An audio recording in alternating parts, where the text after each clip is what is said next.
चलिए, सबको good morning, सुप्रभात। आज का क्लास हम लोग स्टार्ट करने जा रहे हैं। चलिए, कल हम लोगों ने पढ़ा था फिजिक्स भौतिकी एक्सरसाइज 1, प्रकाश का परावर्तन, रिफ्लेक्शन ऑफ लाइट। उसमें से कुछ बातों का हमने ध्यान रखा था। क्या क्या पढ़ा था हमने? प्रकाश का परावर्तन किसे कहते हैं ये पढ़ा था। प्रदीप्त और अप्रदीप्त वस्तु क्या है, प्रकाश स्रोत क्या है, प्रकीर्णन क्या है, किरण पुंज क्या है, और पदार्थ पारदर्शी, पारभासी और अपारदर्शी पदार्थ। इतना तक हम लोगों ने पढ़ा था। अब उससे आगे बढ़ते हैं हम लोग आज। ठीक है, कल हमने कुछ होमवर्क नहीं दिया था कि आपको बना के भेजना है। चलिए, आज लेकिन दूंगा। आज क्लास के लास्ट में मैं होमवर्क दूंगा आप लोगों को, जो आप लोग बना करके फिर से जैसे भेजा करते हैं उसी तरह भेजेंगे। चलिए, मैंने कल पढ़ा था प्रकाश का परावर्तन क्या है। जब किसी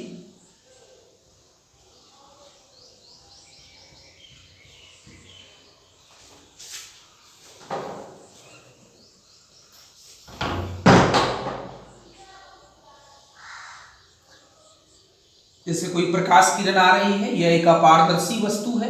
यदि पारदर्शी रहता तो प्रकाश किरणें पार हो जाती, लेकिन यह अपारदर्शी है। कोई प्रकाश किरण आ रही है, इससे टकरा करके ये फिर वापस लौट रही है। बस इसी घटना को हम कहते हैं प्रकाश का परावर्तन। मतलब जब कोई प्रकाश किरण किसी अपारदर्शी वस्तु से टकराकर परावर्तित हो जाए, लौट जाए, वापस हो जाए, तो इस घटना को हम क्या कहते हैं? प्रकाश का परावर्तन। अब इससे आगे बढ़ते हैं। ये क्या है? ये जो आने वाली किरण है, इसको हम कहते हैं आपतित किरण। ये जो प्रकाश किरण जो आ रही है इस अपारदर्शी सतह पर, इस आने वाली किरण का नाम क्या है? आपतित किरण। उसके बाद टकराकर जो लौट रही है ये किरण, इसका नाम है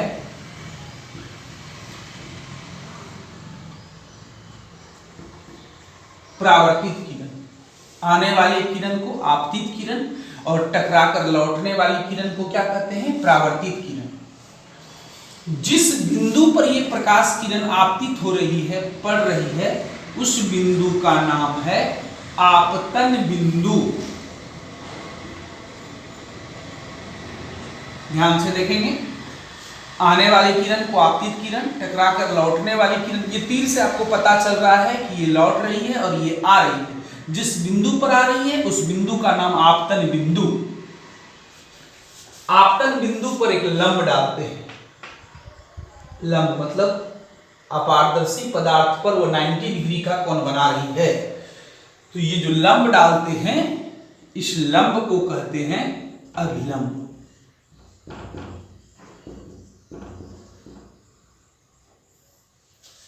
तो चार चीज देखा आपने: आपतित किरण, परावर्तित किरण, आपतन बिंदु और अभिलंब। अब देखिए, ये जो आपतित किरण है और ये जो अभिलंब है, इन दोनों के बीच में जो ये कोण बन रहा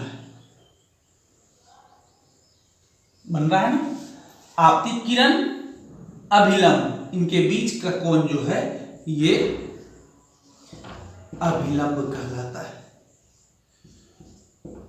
इसे हम लोग आई से इंडिकेट करते हैं।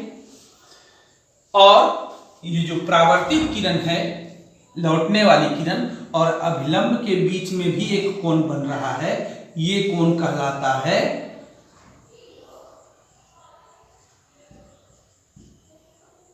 परावर्तन कोण। याद रखेंगे आप लोग। कितना चीज हो गया इसमें? 1 2 3 4 5 6। आने वाली किरण को आपतित किरण, टकराकर लौटने वाली किरण को परावर्तित किरण, जिस बिंदु पर आती है वो आपतन बिंदु। आपतन बिंदु पर एक लंब डालते हैं जिसे अभिलंब कहते हैं। आपतित किरण और अभिलंब के बीच में जो कोण बनता है उसे आपतन कोण। कहां लिखा हूं? आपतित किरण, अभिलंब लिख दिए। चलिए इसको रीड करते हैं। आपतित किरण और अभिलंब के बीच में जो कोण बनता है वो क्या कहलाता है? आपतन कोण। इसे आई से सूचित किया जाता है। आपतित किरण और अभिलंब के बीच में जो कोण बन रहा है आपतन कोण एवं ये परावर्तन कोण। परावर्तित किरण और अभिलंब के बीच के कोण को परावर्तन कोण, ये आप याद रखेंगे, अपने कॉपी पर फिगर बना लें। परावर्तन कोण को हम लोग आर से इंडिकेट करते हैं।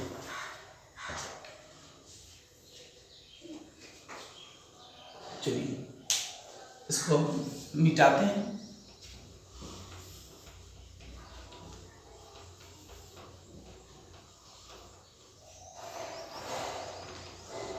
हम लोग अल्टरनेट कर करके मैथ और फिजिक्स अभी पढ़ रहे हैं।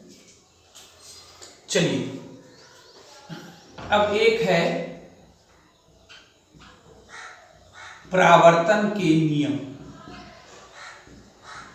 देखिए अक्सर ये प्रश्न बोर्ड एग्जाम में पूछा जाता है कि प्रकाश के परावर्तन के क्या नियम है। प्रकाश के परावर्तन के दो नियम हैं।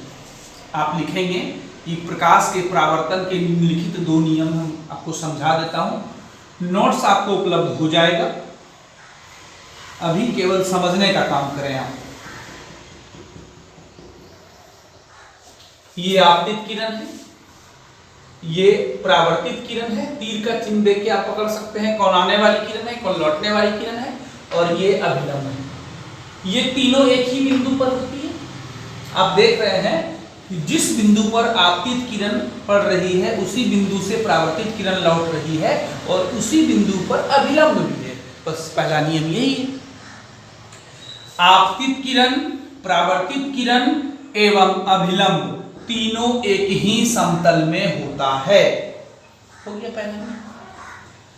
आपतित किरण, परावर्तित किरण एवं अभिलंब तीनों एक ही जगह पर आप देख रहे हैं। यहां लिखेंगे कि तीनों एक ही समतल में होता है। पहला नियम हो गया। परावर्तन के दो नियम हैं, इसमें पहला आपने जान लिया। अब दूसरा, आपतन कोण हमेशा परावर्तन कोण के बराबर होता है। मतलब ये कोण जितना बड़ा होगा उतना ही बड़ा ये वाला भी कोण होगा। मतलब कोण आई और कोण आर हमेशा बराबर होगा। यदि आई अधिक होगा तो आर भी अधिक हो जाएगा, यदि आई छोटा होगा तो आर भी छोटा। मतलब आपतन कोण हमेशा परावर्तन कोण के बराबर होता है। हो गया दोनों नियम। फिर से एक बार, परावर्तन के दो नियम हैं, नोट्स मिल जाएगा आप लोगों को।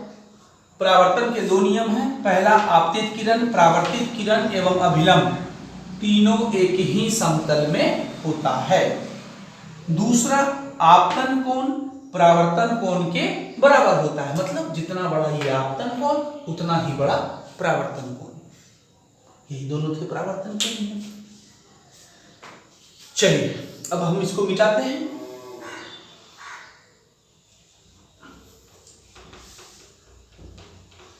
अब इसके बाद कौन सा टॉपिक हम लोग पढ़ेंगे देख लेते हैं बुक से। परावर्तन के नियम हो गए।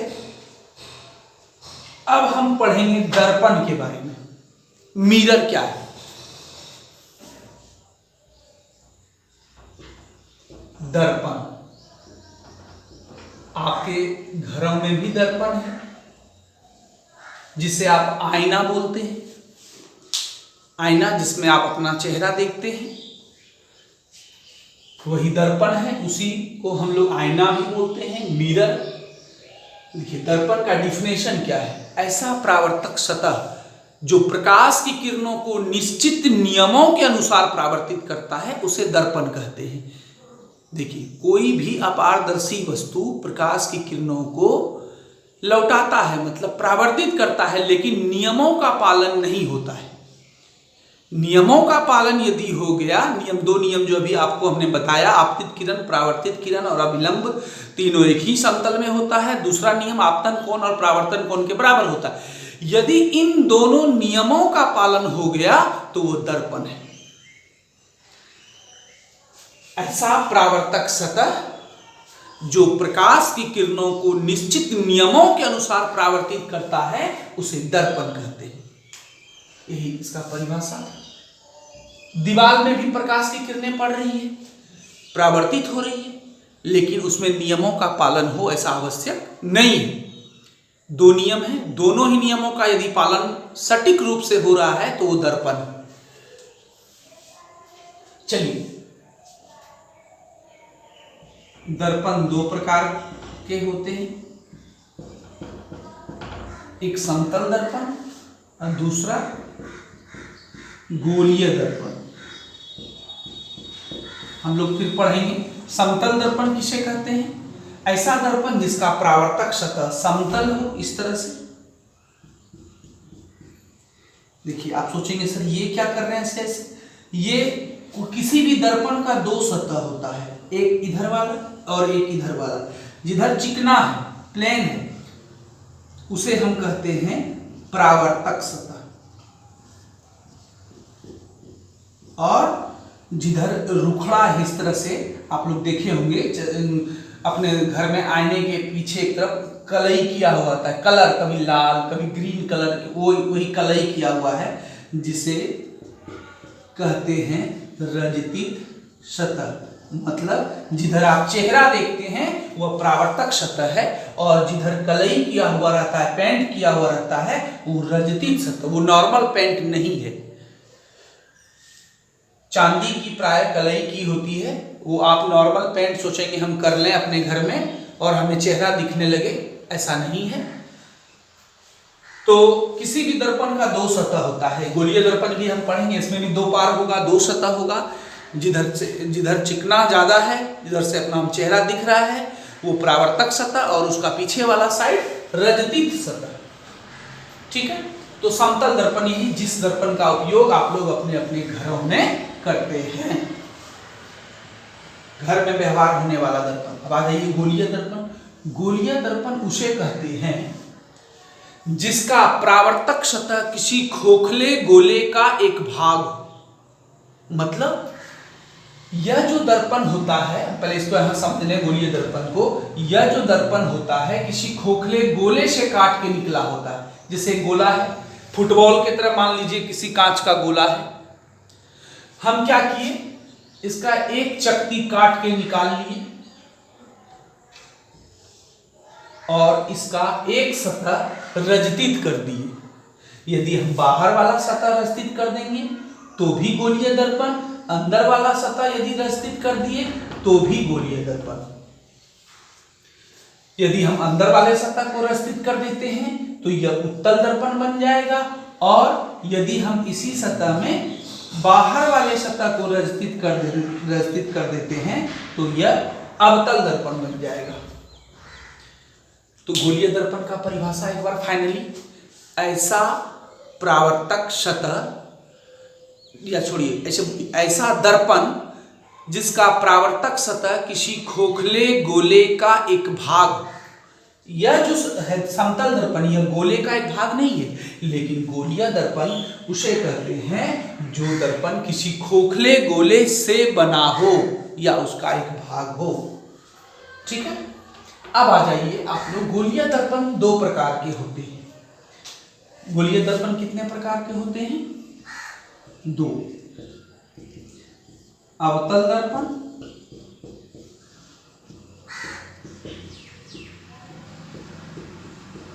और उत्तल दर्पण। अवतल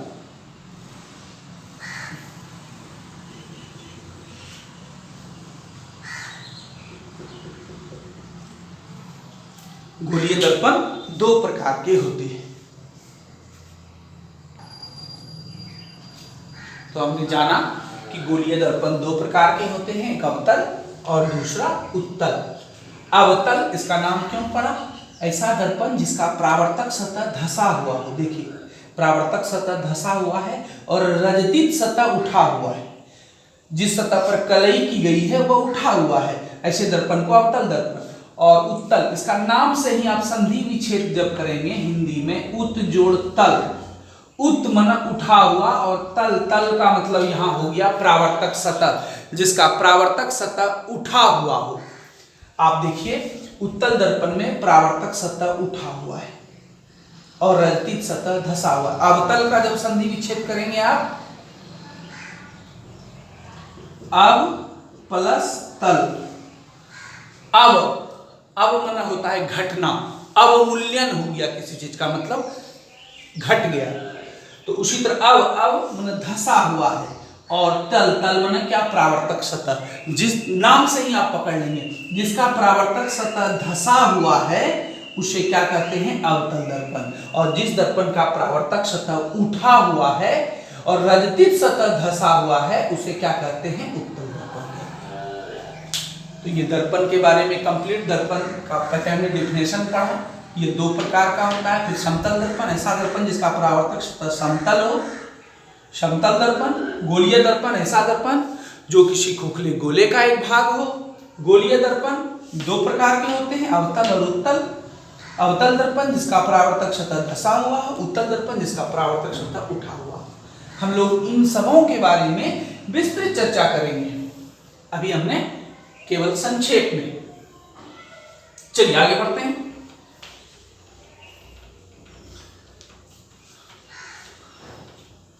मैं जल्दी मिटा देता हूं, परेशान नहीं होना है। यदि कुछ भी उतारना हो तो वीडियो रोक के भी उतार सकते हैं। चलिए अब हम लोग पढ़ेंगे, अब अगला टॉपिक है समतल दर्पण पर जब कोई प्रकाश किरण आती है तो क्या होता है। लंबवत यदि कोई प्रकाश किरण आ रही है, सोचने वाली बात है, यदि कोई प्रकाश किरण लंबवत आती है किसी समतल दर्पण में। अब जब भी इस तरह का हम चिन्ह बनाएं और ऐसे ऐसे लाइन खींचें तिरछा, तो आप समझ जाइएगा ये समतल दर्पण है। एक सतह रजतित है जिधर इस तरह से बनाया है हमने, और इधर प्लेन है वो परावर्तक सतह है। तो जब कोई प्रकाश किरण, अब हम लोग पढ़ रहे हैं समतल दर्पण के बारे में थोड़ा बहुत। देखिए, जब कोई प्रकाश किरण समतल दर्पण पर लंबवत पड़ती है तो परावर्तन किस हो की होती है, आपको सोचना है। आप जब किसी बॉल को, किसी गेंद को ऐसे छोड़ देते हैं केवल, जब वो लंबवत गिरती है तो उसी पथ पर वापस लौटती है। ठीक उसी तरह से यहां पर होता है कि जब कोई प्रकाश किरण तिरछा आएगी तब तो इधर से जाएगी, जितना आपतन कोण बनाएगी उतना परावर्तन कोण बना के उधर से चली जाएगी। लेकिन जब कोई प्रकाश किरण लंबवत आती है तो उसी पथ पर वापस लौटती है। लेकिन इसका जवाब आपको देना होगा। ये आप एग्जाम में नहीं लिख सकते हैं ना कि जिस तरह से मैं बॉल गिराता हूं नीचे उसी पथ पर वापस लौट जाती है, ये लिखने से काम नहीं चले। यहां लॉजिक क्या है, चलिए तो देखिए इसका रीजन ये है कि जब कोई प्रकाश किरण समतल दर्पण पर आती है लंबवत, देखिए मैं एक दूसरा चित्र बनाता हूं। ये आपतित किरण है, परावर्तित किरण है, ये अभिलंब है। तो जितना आपतन कोण बनता है उतना ही परावर्तन कोण बनता है परावर्तन के नियम से। और यदि आपतन कोण 45 डिग्री हो तो परावर्तन कोण भी 45 डिग्री, और यदि आपतन कोण 0 डिग्री हो जाए तो क्या होगा, परावर्तन कोण भी 0 डिग्री होगा। बस जब कोई प्रकाश किरण लंबवत आती है तो अभिलंब के ऊपर चढ़ के आ रही है, मतलब अभिलंब और वो संपाती है प्रकाश किरण आने वाली, तो आपतन कोण का मान कितना डिग्री हो जाता है, कोण आई इक्वल टू 0। जब प्रकाश किरण लंबवत आती है तो आपतन कोण का मान 0 डिग्री हो गया, तो परावर्तन कोण भी कितना होगा, 0 ही डिग्री होगी। इसलिए परावर्तित किरण उसी पथ पर वापस लौटेगी। जब परावर्तन कोण जैसे ही 0 डिग्री बनेगा, इसका मतलब है कि वह उसी पथ पर वापस लौट जाएगा। बात समझ रहे हैं? तो ये परावर्तन का जो दूसरा नियम है, आपतन कोण परावर्तन कोण के बराबर होता है, इस कारण ये हो रहा है कि जब वो लंबवत आएगी तो आपतन कोण 0 डिग्री होगा, तो नियमतः परावर्तन कोण भी 0 डिग्री होना चाहिए, और वो 0 डिग्री होगा, और इसलिए वह उसी पथ पर वापस परावर्तित किरण लौट जाती है। इसलिए हम याद रखेंगे कि जब कोई प्रकाश किरण समतल दर्पण पर लंबवत आती है तो वह उसी पथ पर वापस लौट जाती है। ओके, चलिए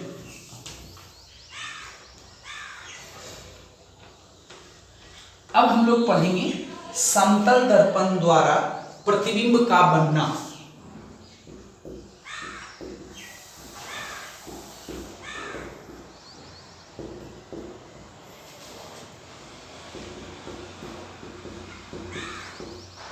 अब आप बोलेंगे सर ये प्रतिबिंब क्या है? प्रतिबिंब पर भी हम लोग चर्चा करेंगे, थोड़ा सा आप रुक जाइए।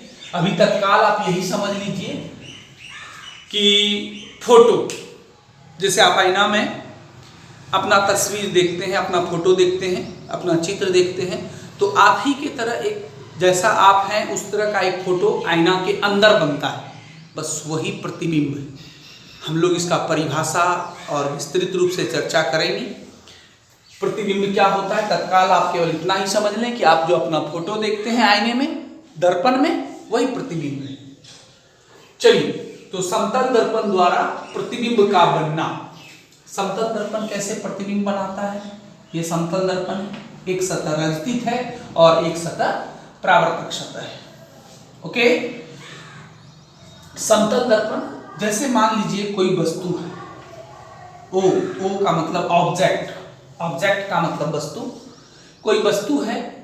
अब इसका प्रतिबिंब बनाना है। प्रतिबिंब बनाने के लिए कम से कम हमें दो किरणों की जरूरत होगी। पहला,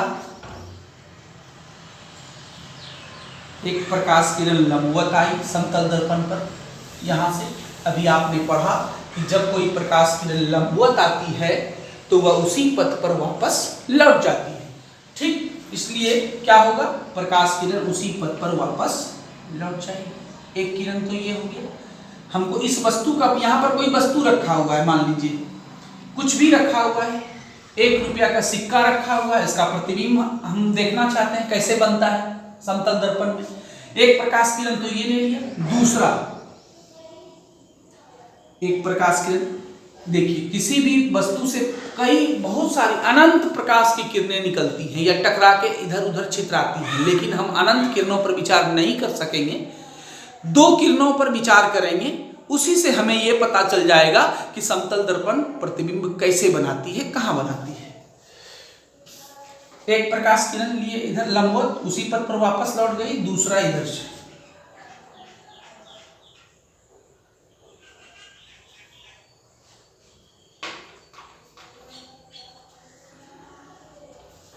देखिए दूसरा प्रकाश किरण यहां से गई तो नियम के अनुसार हम क्या जानते हैं, जो जितना आपतन कोण होगा उतना ही परावर्तन कोण हो जाएगा। मतलब ये कोण आई और कोण आर बराबर हो जाएगा। एक किरण जैसे गई, अभिलंब काल्पनिक अभिलंब बनाएंगे हम यहाँ पर अपने मन से, तो जितना डिग्री का आपतन कोण हो जाएगा ये उतना उधर चली जाएगी। देखिए ये क्या है, ये एक अपारदर्शी है, रजतित करने के बाद वो अपारदर्शी हो जाता है। अब देखिए जब हम इन किरणों को पीछे बढ़ाते हैं तो किसी एक बिंदु पर एक किरण इसको बढ़ाएंगे, ये जो परावर्तित किरण इसको पीछे करेंगे, और एक ये वाला जो लंबवत आया था, देखिए जहां पर कटा, इसके कटान बिंदु को ही हम कहेंगे कि यही प्रतिबिंब है। ये वस्तु है और इसका प्रतिबिंब यहाँ आई से इमेज, इमेज का मतलब प्रतिबिंब। मतलब आप देख रहे हैं एक किरण लिए लंबवत गई, उसी पथ पर वापस लौट गई, उसको हमने डॉट डॉट कर पीछे बढ़ाया। दूसरा किरण तिरछा लिए, वो इधर चली गई, इसको भी हमने पीछे बढ़ाया, जहां पर कटा वही हो गया समतल दर्पण द्वारा बना प्रतिबिंब। आप देख रहे हैं जितनी दूरी पर वस्तु है दर्पण के सामने उतनी ही दूरी पर प्रतिबिंब बनता है उसके पीछे। आप देखे होंगे, गौर किए होंगे, नहीं तो आज कर लेंगे।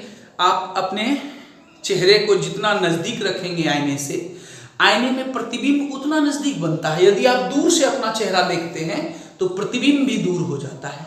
ठीक वही चीज है, जितनी दूरी पर बस ये मान लेते हैं, कल्पना करते हैं कि यहां से यहां तक 8 सेंटीमीटर था, दर्पण से वस्तु की दूरी, ऑब्जेक्ट की दूरी, तो निश्चित तौर पे दर्पण से प्रतिबिंब की दूरी भी कितनी होगी, 8 सेंटीमीटर। मतलब वस्तु दूरी एवं प्रतिबिंब दूरी हमेशा समतल दर्पण में बराबर होती है, ये आप याद रखेंगे। समतल दर्पण में क्या होता है, वस्तु दूरी एवं प्रतिबिंब दूरी हमेशा बराबर। इसलिए पार्ट लिखना नहीं है। मान लीजिए एग्जाम में क्वेश्चन आ चुका है, ये क्वेश्चन बोर्ड एग्जाम में पूछा गया है एक बार वेरी शॉर्ट टाइप में, केवल चित्र बनाने के लिए दिया गया कि समतल दर्पण द्वारा प्रतिबिंब का बनना किरण आरेख खींचकर दर्शाएं। बस इसको सिंपल भाषा में आप समझें कि किरण आरेख का मतलब चित्र बनाने के लिए आपको कहा जा रहा है। चित्र बनाना है आपको कि समतल दर्पण द्वारा प्रतिबिंब कैसे बनता है। ओके, मिटाते हैं हम इसको।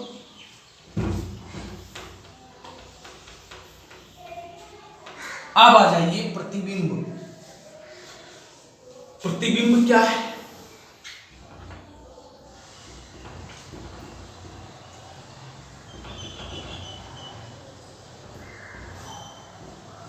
इमेज। प्रतिबिंब क्या है? साधारण शब्दों में तो आपने समझ लिया है, प्रतिबिंब है वो जो आप अपना चेहरा देखते हैं, या एक कलम को ले जाते हैं, मान लीजिए हम आईने के सामने, तो एक दूसरा कलम आईने के अंदर भी बनता है, वो प्रतिबिंब है। अब इसका हम लोग लिखेंगे क्या? देखिए, इसका परिभाषा है, किसी बिंदु वस्तु से आ रही प्रकाश की किरणें परावर्तन या अपवर्तन के बाद, जब हम अपवर्तन पढ़ेंगे तो अपवर्तन भी बोलेंगे, चलिए अभी हम केवल परावर्तन पर ही चर्चा करते हैं। दर्पण से परावर्तन के बाद जिस बिंदु पर कटती है या जिस बिंदु से आती हुई प्रतीत होती है, उस बिंदु को, उस बिंदु वस्तु का प्रतिबिंब कहा जाता है।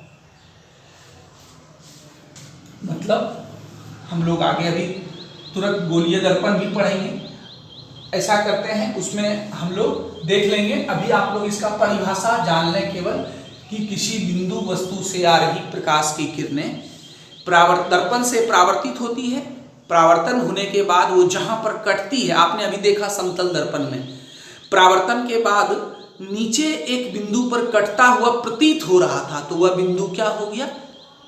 वह बिंदु हो गया उस वस्तु का प्रतिबिंब। जिस बिंदु पर परावर्तन के बाद कटती है या कटती हुई प्रतीत होती है, वो प्रतिबिंब कहलाता है। इस पर हम लोग चर्चा करते रहेंगे। प्रतिबिंब, प्रतिबिंब दो प्रकार का होता है, एक वास्तविक, दूसरा काल्पनिक। रियल इमेज कहते हैं और इसको इमेजिनरी। चलिए, वास्तविक प्रतिबिंब। देखिए, अभी हमने परिभाषा में दो बार वर्ड बोला कि जिस बिंदु पर कटती है या जिस बिंदु पर कटती हुई प्रतीत होती है। जब प्रतीत वाला बात आ गया तो काल्पनिक प्रतिबिंब, और जिस बिंदु पर एग्जैक्ट रूप में कट रही है, वास्तव में जिस बिंदु पर कटती है वह वास्तविक प्रतिबिंब, और जिस बिंदु पर कटती हुई या जिस बिंदु से आती हुई प्रतीत होती है, वह जो प्रतिबिंब बनेगा वो काल्पनिक प्रतिबिंब हो जाएगा। जब हम लोग गोलीय दर्पण स्टार्ट करेंगे तो उसमें और क्लियर होगा। कुछ ऐसी स्थितियां आएंगी जिसमें वास्तव में कटेगा, वास्तव में कटेगा, जिस जगह पर वास्तव में कटेगी किरणें वो वास्तविक प्रतिबिंब, और जिस बिंदु पर, जिस स्थिति में आती हुई प्रतीत होगी या कटती हुई प्रतीत होगी वह काल्पनिक प्रतिबिंब हो गया। वास्तविक प्रतिबिंब हमेशा वस्तु की अपेक्षा उल्टा बनता है। वास्तविक प्रतिबिंब हमेशा क्या होता है? वास्तविक वस्तु की अपेक्षा उल्टा, और काल्पनिक प्रतिबिंब क्या होता है? वस्तु की अपेक्षा हमेशा सीधा बनता है। कई बार आया है बोर्ड एग्जाम में, वास्तविक प्रतिबिंब एवं काल्पनिक प्रतिबिंब में अंतर बताएं, तो लिखेंगे वास्तविक प्रतिबिंब काल्पनिक प्रतिबिंब निम्नलिखित अंतर है। पहला, पारिभाषिक अंतर। दर्पण से परावर्तन के बाद जिस बिंदु पर प्रकाश की किरणें वास्तव में कटती हैं वह वास्तविक प्रतिबिंब, और जिस बिंदु पर कटती हुई प्रतीत होती है या जिस बिंदु से आती हुई प्रतीत होती है वह काल्पनिक प्रतिबिंब। ये तो पारिभाषिक अंतर हो गया। दूसरा, वास्तविक प्रतिबिंब हमेशा वस्तु की अपेक्षा उल्टा बनता है, हमेशा उल्टा बनेगा, और काल्पनिक प्रतिबिंब हमेशा वस्तु की अपेक्षा सीधा। मतलब जैसे कि ये वस्तु है इस तरह से, इसका जब प्रतिबिंब बनेगा उल्टा बनेगा, तब वो हम कहेंगे कि वो वास्तविक प्रतिबिंब है। और जब सीधा बन गया, इसका मतलब है कि आपके घर में जो आईने में जो प्रतिबिंब बन रहा है समतल दर्पण में, वो काल्पनिक प्रतिबिंब है, क्योंकि वो सीधा बन रहा है। आप खड़े हैं, आपका सर ऊपर है, पैर नीचे है, उसमें भी जो प्रतिबिंब बनता है उसमें भी सर ऊपर रहता है, पैर नीचे रहता है, सीधा बन रहा है। तो इसका मतलब है कि समतल दर्पण में बनने वाला प्रतिबिंब क्या होता है, वो काल्पनिक होता है, क्योंकि वो सीधा है। तो एक तो पारिभाषिक अंतर लिखेंगे, दूसरा समतल दर्पण में बना प्रतिबिंब वास्तविक प्रतिबिंब हमेशा वस्तु की अपेक्षा उल्टा होता है और काल्पनिक प्रतिबिंब हमेशा वस्तु की अपेक्षा सीधा। तीसरा अंतर है, वास्तविक प्रतिबिंब को पर्दे पर प्राप्त किया जा सकता है। मैं शॉर्ट में लिख रहा हूं,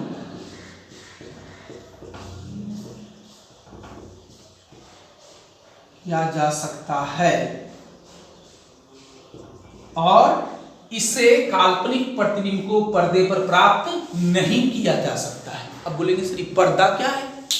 आपने सिनेमा देखा होगा कभी, सिनेमा हॉल में जाके, यदि नहीं भी देखा है तो कल्पना कर लें ऐसा कि पर्दा, किसी भी प्रतिबिंब को यदि हम पर्दा पर प्राप्त कर पा रहे हैं, इसका मतलब है कि वो वास्तविक प्रतिबिंब है। काल्पनिक प्रतिबिंब, जैसे आपका काल्पनिक प्रतिबिंब बनता है आपके घर के आईने में, दर्पण में, उस प्रतिबिंब को आप पर्दे पर नहीं ले जा सकते। तो याद रखें, वास्तविक प्रतिबिंब को पर्दे पर प्राप्त किया जा सकता है, जबकि काल्पनिक प्रतिबिंब को हम पर्दे पर प्राप्त नहीं कर सकते हैं। इसका मतलब सिनेमा हॉल में जो हम लोग देखते हैं वो वास्तविक प्रतिबिंब है। ओके, ये 3 डिफरेंस है, वास्तविक प्रतिबिंब एवं काल्पनिक। काल्पनिक प्रतिबिंब को आभासी प्रतिबिंब भी कहते हैं।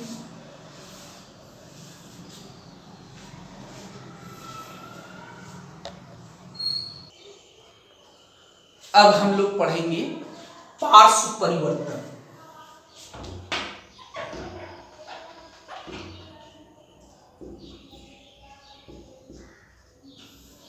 पार्श्व परिवर्तन, आप देखे होंगे जब किसी आईने में आपका प्रतिबिंब बनता है तो आप कुछ गौर किए होंगे। मान लेते हैं ये समतल दर्पण, ये सभी दर्पण में होता है, फिर भी आप समतल दर्पण पर लोग विचार कर रहे हैं।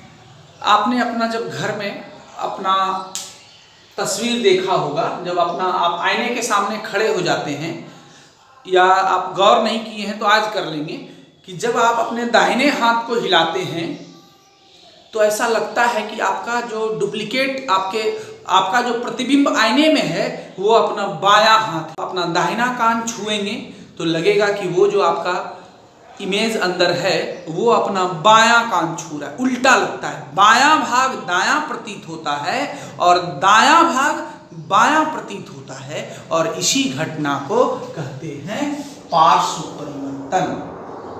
इसी घटना को क्या कहते हैं? पार्श्व परिवर्तन। समतल दर्पण में बनने वाला प्रतिबिंब या किसी भी दर्पण में बनने वाला प्रतिबिंब क्या होता है? पार्श्व रूप से, मतलब उल्टा होता है।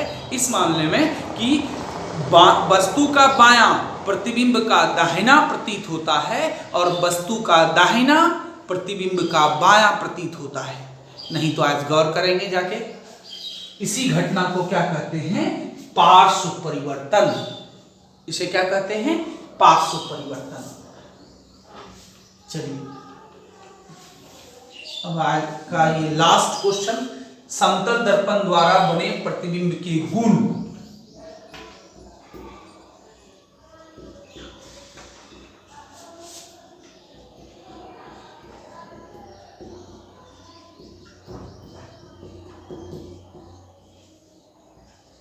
गुण या विशेषता, प्रॉपर्टी। समतल दर्पण में जब कोई प्रतिबिंब बनता है तो इसके कौन कौन से गुण हैं, इसमें शॉर्ट में लिखता हूं, नोट्स में आपको अच्छे से लिखा होगा। सबसे पहले यह काल्पनिक होता है। समतल दर्पण द्वारा बने प्रतिबिंब के गुण क्या होता है? सबसे पहला गुण क्या होता है? आभासी या काल्पनिक होता है। समतल दर्पण द्वारा जो प्रतिबिंब बनता है वो काल्पनिक होता है। दूसरा, वस्तु के समान आकार का होता है।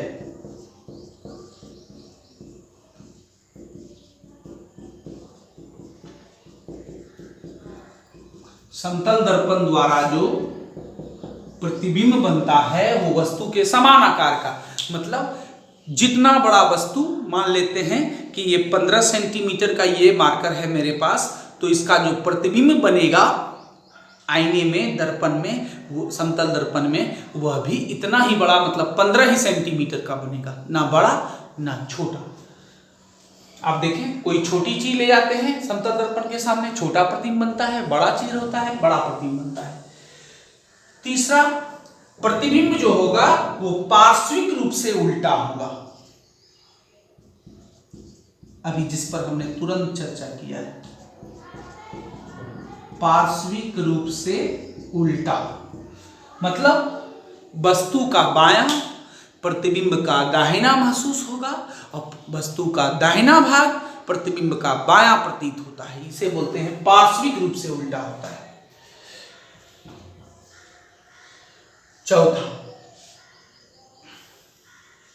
चौथा गुण हो गया कि प्रतिबिंब उतना ही पीछे बनता है, जो क्लास के स्टार्ट में हमने बताया था कि प्रतिबिंब उतना ही पीछे बनता है जितना वस्तु सामने रखी होती है।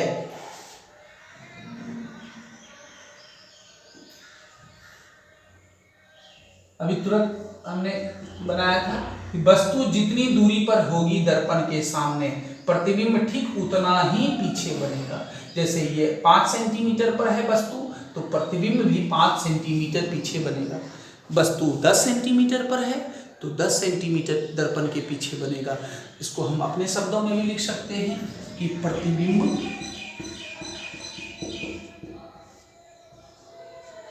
दर्पण, आप लिख लेंगे या फिर मैं बोल देता हूं, प्रतिबिंब दर्पण से उतना ही पीछे बनता है जितना कि वस्तु दर्पण के सामने रखी होती है। इसको सिंपल भाषा में बोलेंगे कि जितना दूर पर वस्तु रहेगा दर्पण के सामने, उतने दूर पर प्रतिबिंब दर्पण के पीछे बनेगा, मतलब दोनों दूरी समान होती है। चलिए, और यही 4 गुण मुख्यतः रूप से है। काल्पनिक होता है, काल्पनिक होगा तो सीधा होगा ही होगा, पहले ही हम बता चुके हैं कि जो काल्पनिक होता है प्रतिबिंब वो सीधा होता है और जो वास्तविक होता है वह उल्टा होता है। तो आपने पढ़ा समतल दर्पण द्वारा बने प्रतिबिंब के कौन कौन से गुण हैं। अब नेक्स्ट क्लास में हम लोग पढ़ेंगे गोलीय दर्पण के बारे में। जो गोलीय दर्पण, जिस पर हमने आज हल्के रूप से थोड़ा बहुत चर्चा किया है। गोलीय दर्पण ऐसे दर्पण को कहते हैं जो किसी खोखले गोले का एक भाग हो। यह 2 प्रकार का होता है, अवतल, उत्तल, कॉनकेव मिरर, कॉन्वेक्स मिरर। अब जो है उस पर विस्तृत चर्चा स्टार्ट होगी अगले क्लास में, ठीक है।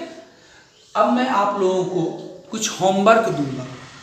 एक बात और फिर, जिन्होंने अभी तक इस चैनल को सब्सक्राइब नहीं किया है वो सब्सक्राइब कर लें और एक बेल आइकॉन है उसको क्लिक कर लें, आपको नोटिफिकेशन भी मिलता रहेगा, ठीक है। तो मैं होमवर्क जो दूंगा आप लोगों को, मैथ का होमवर्क दूंगा, क्योंकि यदि मैं फिजिक्स का होमवर्क देता हूं तो फिर आप प्रैक्टिस क्या करेंगे, उसमें आप याद कर लेंगे। मैं आपको बहुत जल्दी नोट्स प्रोवाइड करूंगा, तो मैं आपको फिजिक्स के बदले आज मैथ का होमवर्क दूंगा, ठीक है। आप इसको बनाएंगे और फिर उसी तरह जैसे आप भेजते हैं होमवर्क बना करके मेरे व्हाट्सएप पर वो भेज देंगे, मैं चेक कर लूँगा। और एक बार फिर से, व्हाट्सएप, आप जिस मोबाइल में आपका व्हाट्सएप चलता है उसमें मेरा नंबर सेव जरूर कर लें, तभी आपको मेरे द्वारा कोई भी भेजा गया मैसेज पहुंचेगा। क्योंकि मैं ब्रॉडकास्ट के थ्रू मैसेज करता हूं, उसमें क्या होता है, यदि अगले ने मेरा नंबर सेव नहीं किया है तो फिर आपको उनको नहीं पहुंचेगा। किसी भी नाम से सेव कर लें, अरविंद सर या मदर टेरेसा, किसी भी नाम से, मदर टेरेसा इंस्टीट्यूट या फिर अरविंद सर, जो भी। चलिए, जिनके पास मेरा नहीं नंबर है वो नंबर भी नोट कर सकते हैं। ये व्हाट्सएप नंबर है 9934984530।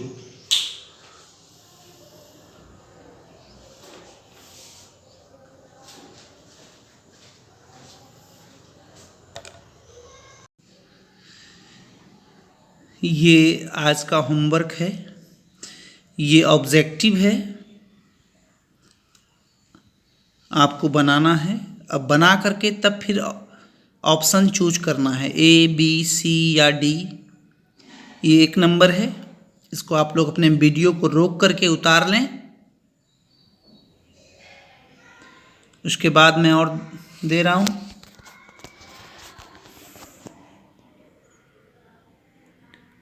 ये 2 से लेकर के 14 तक है, ये सारे ऑब्जेक्टिव्स हैं।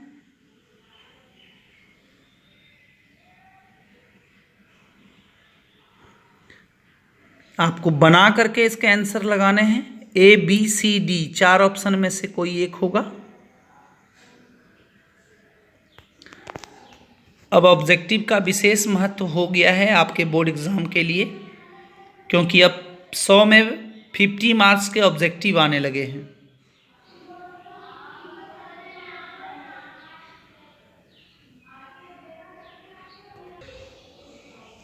आपने होमवर्क उतार लिया होगा, उसमें 14 सवाल हैं और सारे ऑब्जेक्टिव्स हैं आपको, लेकिन बना करके ए बी सी डी में टिक मारने हैं और फिर आपको होमवर्क भेजने हैं।